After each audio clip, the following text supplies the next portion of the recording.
भगवान शिव शंकर के भक्ति में नूर मिलता है, दिल की धड़कनों को सुरूर मिलता है।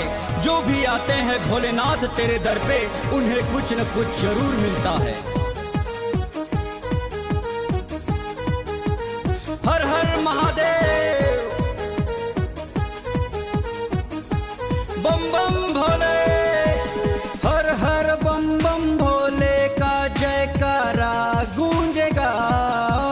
सावन महीना सबके मन को लुभाएगा।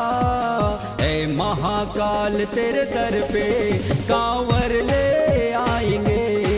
श्रद्धा सुमन जल अर्पित मन वांछित फल पाएंगे।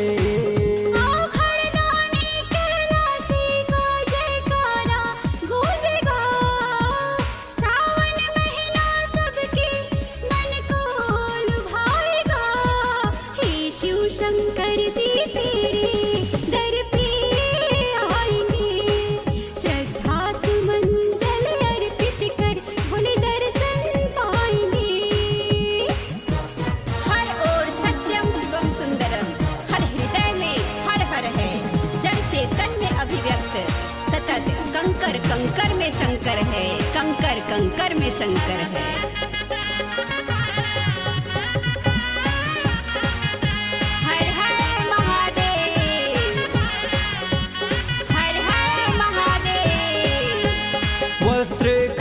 बाघंबर सोहे अंग भभूति लगाए। गले में नाग लपेटे भोले भक्तन मन को भाए।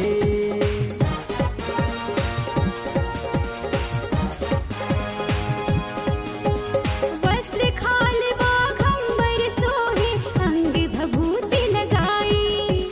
गले में नाग लपेटे भोले भक्तन मन को भाए। त्रिपुरारी मन अब रटता जाएगा। सावन महीना सबके मन को लुभाएगा। हे शिव शंकर जी तेरे दर पे आएंगे। श्रद्धा सुमन जल अर्पित कर भोले दर्शन पाएंगे। देवादिदेव महादेव की कृपा है हम पर।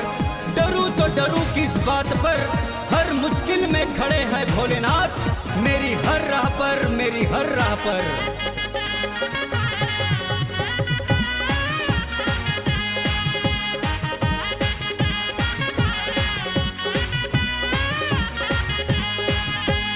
अविनाशी का रूप अलौकिक जटा गंगा की धारा।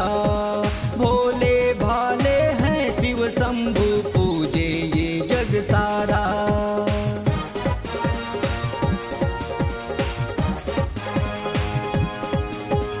अविनाशी का रूप अलौकिक जटा गंगा की धारा। भोले भाले हैं शिव शंभु पूजे ये जग सारा। महादेव का नारा तन मन रटता जाएगा। सावन महीना सबके मन को लुभाएगा। हे शिव शंकर जी तेरे दर पे आएंगे। श्रद्धा सुमन जल अर्पित कर भोले दर्शन पाएंगे। हर हर बम बम भोले का जयकारा गूंजेगा। सावन महीना सबके मन को लुभाएगा। ऐ महाकाल तेरे दर पे कांवर ले आएंगे। श्रद्धा सुमन जल अर्पित मन वांछित फल